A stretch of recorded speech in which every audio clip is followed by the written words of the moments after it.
So here we are on the apex of the Devil's Elbow on State Highway 2, north of Hawke's Bay. Here we have 7 sites that we're looking to have completed before Labour weekend. As you can see, it's a very busy site, a lot of moving parts, a lot of slips everywhere. And the guys are going hard at the moment to try and get all of it completed by Labour weekend, just to free up all that traffic management for your commute over the Labour weekend holiday. We all saw the pictures on the back of Cyclone Gabrielle. The devastation here was incredible.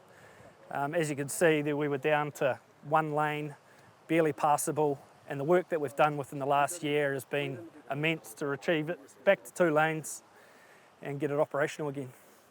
This area was frequent with slips due to the moisture and the water build-up within the outside of the crest of the corner. So we've had a lot of subsoil drainage which have been installed. It's helped remove the water from the walls and drain that out. That way it reduces the likelihood of slips in the future. So you'll see the base layer of the mesh there that's at the moment. What will happen next is it'll be covered in a mulch layer and hydroseeded. It'll end up looking like grass above. All that grass and that fabric holds that bank in place and just gives us the best chance at making sure that that holds. Also you'll see there are what we call soil anchors, which are big penetrations within the bank. This all is done with concrete, which holds the bank in place as like a big nail.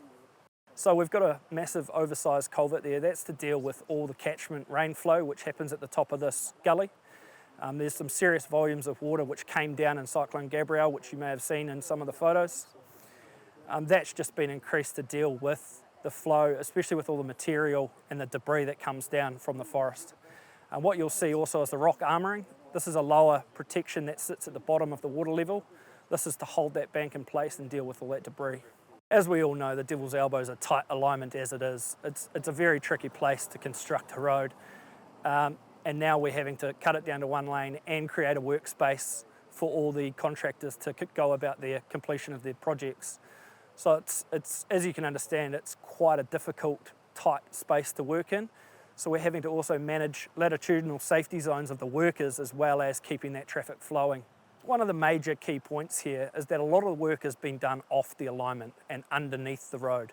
A lot of these are slips that have happened off the road, and sometimes members of the public will be travelling and they'll see unmanned work sites, and that doesn't mean work isn't happening.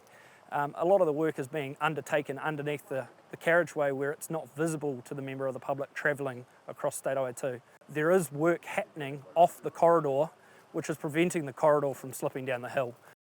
We cannot have frequent closures just to get on with the work. It's a 5.5 hour detour if we were to close the road. So we've had to work under a 1 lane operation. Yes, it's been complex at times and been a pain due to its duration, but we're really trying to push on and try and get this done in this tight environment under single lanes, getting the crews on and working to make sure it's safe for the crews and safe for the members of the public to travel Devil's Elbow.